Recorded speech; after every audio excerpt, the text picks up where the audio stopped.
عقل دنگ ہے چرخ میں آسمان ہے، جانے مراد اب کدھر ہائے تیرا مکان ہے۔ بزم ثنائے زلف میں میری عروس فکر کو، ساری بہار ہشت خل چھوٹا سا عطردان ہے۔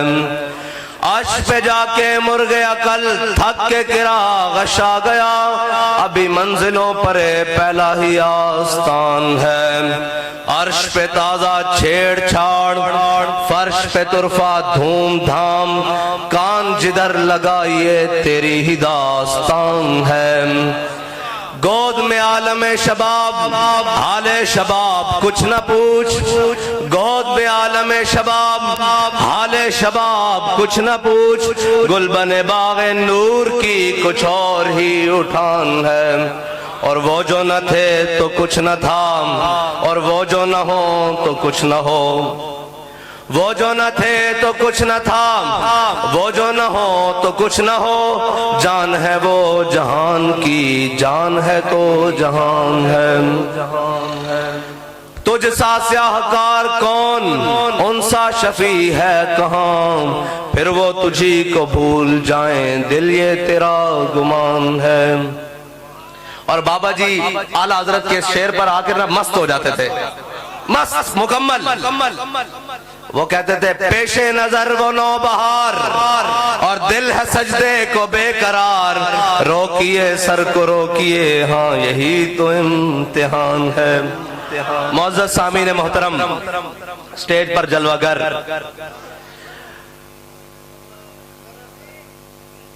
پیر طریقت راہبر شریعت خواجہ محمد حسن باروی سے لے کر وہ پنڈال کے آخری شخص تک سب ہمارے سروں کے تاج، کیونکہ بابا جی ہم سب کا تعارف بڑے مختصر الفاظ میں کرا گئے ہیں کہ ہم کتے پاک رسول اللہ کے، ہمارا ایک ہی مقصد ہے، کوئی سابقے ہوں یا لاحقے ہوں، ہمارا ایک مقصد ہے کہ ہم نے حضور سے وفا کرنی کیسے ہے، اور وفا کا مطلب ہے کیا جو حضور سے کرنی ہے، ملتا ہے کیا ایک بار مدینے میں جا کے دیکھ، اور جب وفا ہو جائے مالک قبول کر لیں تو پھر کیا ملتا ہے۔ یہ بابا جی کی زندگی، یہ وہ سٹیج ہے جس پر بابا جی تسلسل کے ساتھ کافی مرتبہ آپ نے یہاں تقریر کی ہے اور آتے رہے، لیکن مجھ نکمے کو بس ایسے ہی، اقبال کہتا ہے نا عشق کی ایک جس نے کر دیا کام تمام، تو مجھ نکمے کو فوراً لا کر کھڑا کر دیا گیا ہے۔ میں ان بزرگوں کی موجودگی میں بولنا بہت مشکل سمجھتا ہوں، لیکن پھر بھی کام ہے ان کے ذکر سے، یوں ہوا یا یوں۔ تو بابا جی فرماتے تھے حضور سید عالم صلی اللہ علیہ وسلم سے وفا کرنی کیسے ہے، وفا کرنی ایسے ہے کہ ہمارے آقا و مولا صلی اللہ علیہ وسلم بدر کی جانب جا رہے ہیں۔ حضور نے ایک مرتبہ پوچھا اے میرے صحابہ بتاؤ بدر جانا چاہیے کہ نہیں جانا چاہیے، بدر جانا چاہیے کہ نہیں جانا چاہیے۔ میرے آقا نے پھر پوچھا، جب تیسری بار پوچھا نا تو حضرت سعد بن معاذ کھڑے ہو گئے، فرمایا یا رسول اللہ ہم سے پوچھتے ہیں بدر جانا چاہیے کہ نہیں جانا چاہیے، سلہ بالا من شیتا وقتا ہے بالا من شیتا سالم من شیتا آدے من شیتا خذ من اموالنا ما شیتا واتنا ما شیتا۔ یا رسول اللہ ہم سے پوچھتے ہیں بدر جانا چاہیے کہ نہیں، آپ جہاں حکم کریں گے ہم آپ کے آگے بھی لڑیں گے، دائیں بھی لڑیں گے، بائیں بھی لڑیں گے، حکم کریں آپ ہم گھوڑے سمندروں میں ڈال دیں گے۔ میرے آقا و مولا نے جب اپنے غلام کی یہ وفا دیکھی نا تو حضور سید عالم صلی اللہ علیہ وسلم خوش ہوئے، حضرت سعد بن معاذ سے خوش ہوئے۔ حضور سید عالم صلی اللہ علیہ وسلم حضرت سعد بن معاذ سے خوش ہو گئے، اور پھر جنگ خندق میں، غزوہ خندق میں حضرت سعد بن معاذ کو رگ اکحل میں یہاں تیر لگ گیا۔ ملتا کیا ہے وفا کرنے کے بعد، ملتا کیا ہے، ملتا ہے کیا ایک بار مدینے میں جا کے دیکھ۔ حضرت سعد بن معاذ کو یہاں رقیہ کھل میں تیر لگ گیا اور خون جاری، وہ تیر ایسا، حضرت سعد بن معاذ نے ایک دعا کی تھی کہ یا اللہ اگر ان مشرکین نے تیرے حبیب کے مقابلے میں دوبارہ ایسے کر و فر کے ساتھ آنا نا تو پھر مجھے موت نہ دینا، میں ان کا انجام دیکھ لوں، اور اگر نہیں آنا تو پھر اسی زخم کے ساتھ مجھے شہادت دے دینا۔ تو حضرت سعد بن معاذ کی وہ دعا قبول ہو گئی۔ حضرت سعد بن معاذ کا زخم کھل گیا اور حضور سید عالم صلی اللہ علیہ وسلم نے حضرت سعد بن معاذ کا خیمہ، جو زخمیوں کے خیمے تھے ان میں سے حضرت سعد بن معاذ کا خیمہ اٹھوا کے مسجد نبی کی سین کی ایک نکر میں لگوا دیا، حضرت سعد بن معاذ کا خیمہ۔ تو جب حضور سید عالم صلی اللہ علیہ وسلم جب تشریف لائیں ہر نماز میں تو پوچھے سعد کیا حال ہے؟ تو سعد کیسے کہیں کہ یہ زخم ٹھیک ہو جائے جب حضور جو پوچھ رہے ہیں بار بار سعد کیا حال ہے؟ تو پھر یہاں اعلیٰ حضرت فرماتے ہیں جان ہے عشق مصطفیٰ روز فضو کرے خدا، جس کو ہو درد کا مزہ وہ ناز دوا اٹھائے کیوں، ناز دوا اٹھائے کیوں۔ جب حضرت سعد سے حضور پوچھ رہے ہیں بار بار اے سعد کیا حال، پہلے تو کبھی کبھی پوچھتے تھے نا حضور اے سعد کیا حال ہے، اب حضور ہر نماز کے بعد پوچھ رہے ہیں، اور جب دیکھ رہے ہیں پوچھ رہے ہیں سعد کیا حال ہے، تو حضرت تو سعد تو کہتے ہونے کہ اے زخم تو سلامت رہے، یہ عشق بڑھتا رہے یوں ہی۔ سرکار پوچھتے رہے بار بار کہ سعد تیرا کیا حال ہے۔ ایک دن حضرت سعد بن معاذ کی وہ دعا قبول ہونے کے قریب آ گئی، وہ زخم کھل گیا، اب وفا کرنے کا صلہ مالک دینے آ رہے ہیں، ذرا دیکھیے گا کیا کہ ملتا ہے کیا، ایک بار مدینے میں جا کے دیکھ۔ حضور سید عالم صلی اللہ علیہ وسلم نماز کے لیے تشریف لائے تو ایک صحابی نے عرض کی یا رسول اللہ حضرت سعد بن معاذ کا وہ زخم کھل گیا ہے۔ حضور سید عالم صلی اللہ علیہ وسلم خیمے میں تشریف لے گئے تو دیکھتے ہیں حضرت سعد بن معاذ کا خون جاری ہے۔ صحابہ کہتے ہیں حضور سید عالم صلی اللہ علیہ وسلم بیٹھ گئے، جب حضور بیٹھے تو حضرت سعد بن معاذ کا وہ زخم والا ہاتھ حضور نے اٹھا کر اپنے سر اقدس پر رکھ دیا۔ ایسے ملتا ہے کیا، ایک بار مدینے میں جا کے دیکھ، وہ زخم کھل گیا۔ حضور سید عالم صلی اللہ علیہ وسلم کے چہرہ انور سے حضرت سعد بن معاذ کا خون بہ رہا ہے، داڑھی میں سے بہ رہا ہے، زلفوں میں سے بہ رہا ہے۔ صحابہ پیچھے کرتے ہیں، حضور اٹھا کے پھر رکھ دیتے ہیں، پھر پیچھے کرتے ہیں، پھر اٹھا کے رکھ دیتے ہیں۔ بتا رہے ہیں سعد تو نے ہمیں اس وقت میں خوش کیا تھا جب ہم پوچھ رہے تھے بدر جانا چاہیے کہ نہیں چاہیے، آج دیکھ ہم تیرا خون بھی اپنے چہرے پر لے رہے ہیں۔ ملتا ہے کیا، ایک بار مدینے میں جا کے دیکھ۔ حضور سید عالم صلی اللہ علیہ وسلم نے حضرت سعد بن معاذ کا خون اپنے چہرے پر لے لیا، پھر اسی زخم سے حضرت سعد بن معاذ کی شہادت ہو گئی۔ جب حضور سید عالم صلی اللہ علیہ وسلم کو خبر ملی نا، حضرت سعد مسجد سے گھر چلے گئے۔ جب آتا ہے کہ گھر والے لے جاتے ہیں آخری وقت میں کہ جناب اب ہم خدمت کریں گے، تو حضور سید عالم صلی اللہ علیہ وسلم کو جب خبر ملی کہ حضرت سعد بن معاذ اس دنیا سے تشریف لے گئے ہیں، تو حضور سید عالم صلی اللہ علیہ وسلم اتنی تیز چلے کہ صحابہ کہتے ہیں ہم نے پہلے حضور کو اتنی تیز چلتے ہوئے نہیں دیکھا کہ ہماری جوتوں کے تسمے بھی ٹوٹ گئے۔ جب وہاں پہنچے تو حضور سید عالم صلی اللہ علیہ وسلم نے بڑے احتیاط سے پاؤں رکھے، ایسے احتیاط سے۔ صحابہ نے پوچھا یا رسول اللہ یہ کیا طریقہ کار ہے؟ فرمایا اللہ نے 70,000 فرشتے حضرت سعد کا جنازہ اٹھانے کے لیے آسمان سے بھیج دیے ہیں، تو میں زندہ باد یا رسول اللہ، یا رسول اللہ، یا رسول اللہ،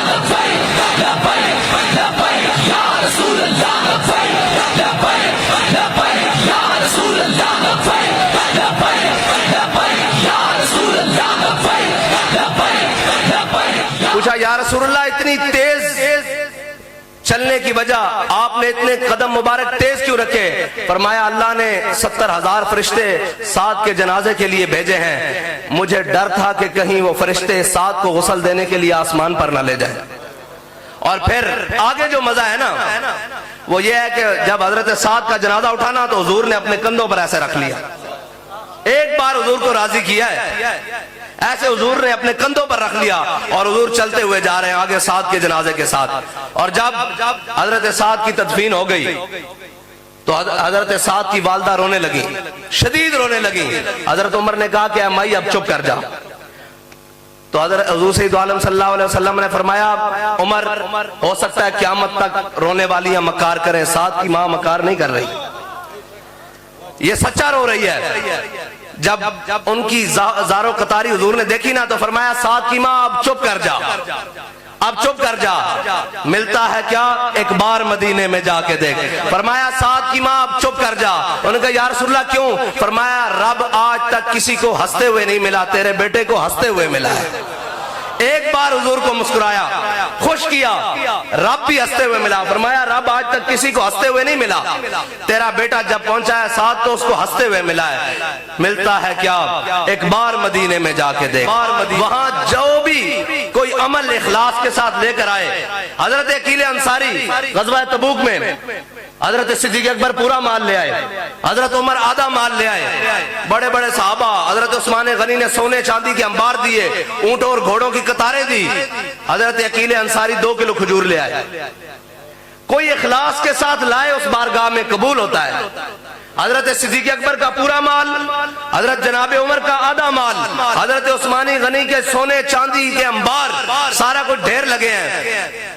حضور سید عالم صلی اللہ علیہ وسلم کی بارگاہ میں حضرت عقیل انصاری نے 1 کلو کھجور پیش کی۔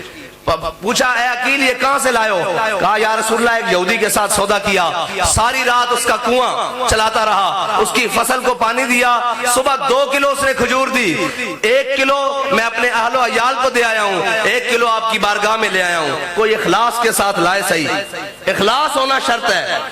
یہ ضرورت نہیں کہ وہ کوئی جناب وہاں کھڑے ہو کر کسی مقام پہ کھڑے ہو کر کوئی کرے، اخلاص کے ساتھ تو 1 کلو کھجور بھی قبول ہو جاتی ہے۔ کوئی لائے صحیح وہ اخلاص۔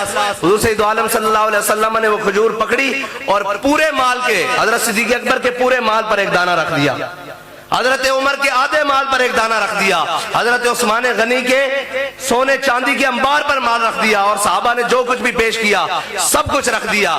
ملتا ہے کیا؟ ایک بار مدینے میں جا کے دیکھ۔ بس وہ اخلاص ہمیں اپنے اندر پیدا کرنا ہے، جس کے بارے میں اقبال نے کہا کہ اخلاص عمل مانگ نیا گانے کہن سے، شاہاں چے عجب گربہ نوازن گدایاں را۔ اقبال کہتا ہے وہ اخلاص مانگ جو اخلاص تیرے بڑوں کے پاس تھا، جو اخلاص ان نفوس قدسیہ کے پاس تھا جنہوں نے نہ رات دیکھی، نہ دن دیکھا، نہ شب دیکھی، نہ صبح دیکھی، نہ مشرق دیکھی، نہ مغرب دیکھی، نہ شمال دیکھی، نہ جنوب دیکھی۔ اقبال کی زبانی پھر انہوں نے کیا کیا؟ کہتا ہے محفل کونو مقامے سحر و شام پھرے، لے کے میں توحید صفت جام پھرے، کوہ میں دشت میں لے کے تیرا نام پھرے، تیرا نام پھرے۔ وہ کوئی اخلاص لے کر آئے تو لوگ کہتے ہیں جی بلندی نہیں ملتی، عزت نہیں ملتی۔ میں نے کہا جی ہم نے تو چھوٹی عمر میں بہت بڑی بڑی چیزیں دیکھ لی ہیں۔ اسلام کے ساتھ جو جڑ جائے گا، اسلام نہیں کہتا کہ ہاں جی چودھری صاحب تسی آؤ تہاڈی لوڑ ہے، آؤ جناب پیر صاحب تہاڈی لوڑ ہے، آؤ جناب اسلام تک چن لیندا، جڑا نال لگ جائے اس نو عمر بنا دیندا۔ اور جے ابو لہب وچ رہندے بیگانہ رہے تو اس نو تبت یدا ابی لہب و تب کر دیندا۔ اے اسلام دی خاصیت ہے۔ او نہیں ویکھدا بڑے چودھری تے پیر وڈیرے کونن، او کہندا میرے نال لگ، آج قربانی دے، آج نال کھلو، کل نہیں دینا نا۔ اور اقبال کہندا بلال از حبش، صہیب از روم، سلمان از فارس، ابو لہب از مکہ چبل اجابیس۔ اقبال کہندا اسلام کسی دے پیراں وچ نہیں پیندا کہ آ کے دین دا کام کرو۔ او نہیں کہندا جناب پیر صاحب تسی باہر نکلو، او تا ویل چیئر تے بندہ بیٹھا ہوئے فیض آباد پہنچا دیندا۔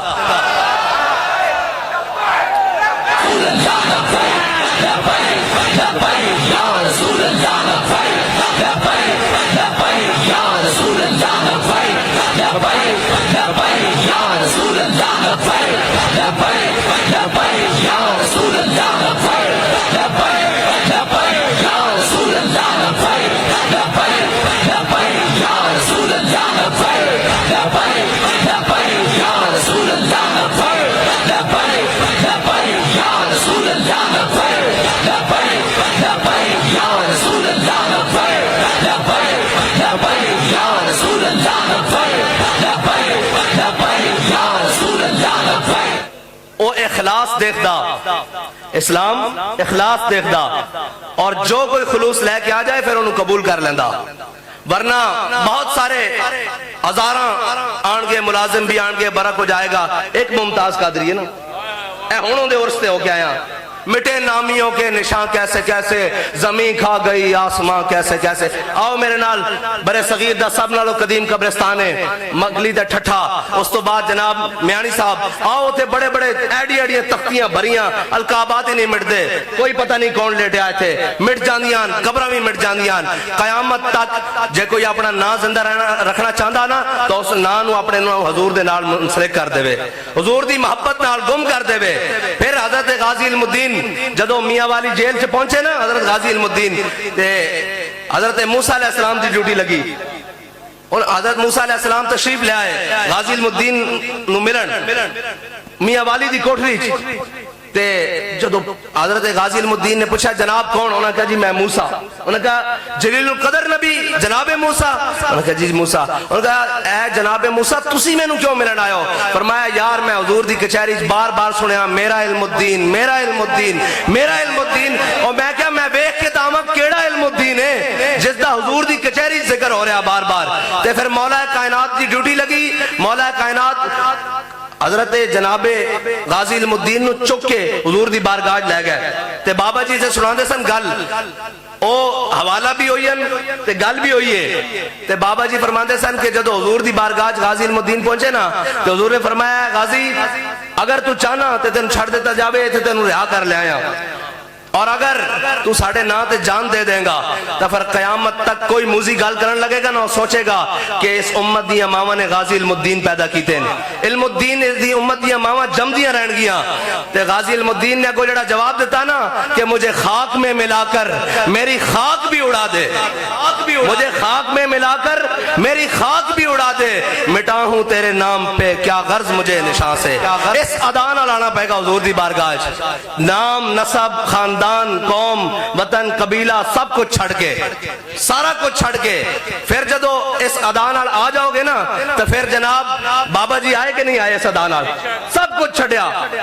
میں ذاتی حیثیت دا میں بیمار ہویا، فرمایا کوئی گل نہیں، ایک گلہ پیچھے بات جو حضور دی ناموز دا کم پہلے پوچھیا بھی نہیں، میں زخمی ہویا پوچھیا بھی نہیں۔ پھر اس واسطے کہ قیامت تک اور رستہ جڑا حضرت جناب سیدنا کیوں گل کیوں کی تھی بلا حضرت جناب سیدنا صدیق اکبر نو کی کیا آپ دے صاحبزادے نے کہ بدر والے دن تسی میری تلوار تھلے آ گئے سو تے میں تو انہوں بخش دیتا سی، فرمایا جے تو میری تلوار تھلے آ جانا میں تینوں نہیں سی بخشنا، ادھروں آئے کھڑے سن نا۔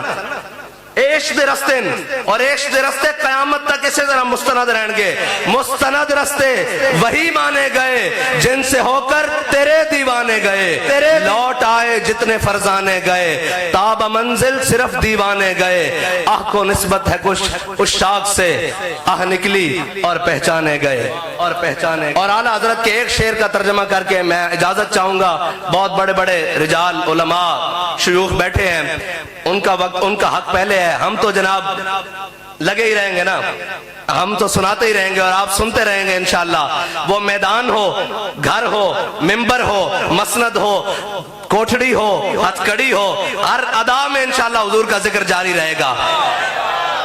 اور پھر اگر تختہ دار بھی ہو تو کوئی مسئلہ نہیں ہے، اور ویسے بھی بابا جی فرمایا کرتے تھے بر ممبر نہ تما گفت بردار تما گفت۔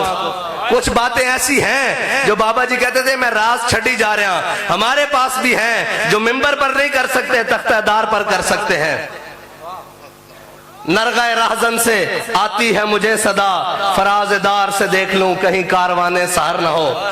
تو آخری بات اعلیٰ حضرت کی شعر کا ترجمہ کر کے میں اجازت چاہوں گا۔ اعلیٰ حضرت فرماتے ہیں عرش پہ تازہ چھیڑ چھاڑ، اس کا معنی یہ ہے کہ فرشتے ایک دوسرے کو پوچھتے ہیں تمہیں پتہ لگا ہے بابا خادم حسین رضوی حضور کی ناموس پر پہرا دینے کے لیے فیض آباد جا رہا ہے۔ عرش پہ تازہ چھیڑ چھاڑ، فرش پہ طرفہ دھوم دھام، بڑی روکنے کی کوشش کی، فور شیڈول فلاں گولیاں جناب شل یہ سارا کچھ لے کر آئے، لیکن عرش پہ طرفہ دھوم دھام لگا کے نعرہ بتاؤ کہ آج بھی لبیک کا نعرہ اسی طرح لگ رہا ہے۔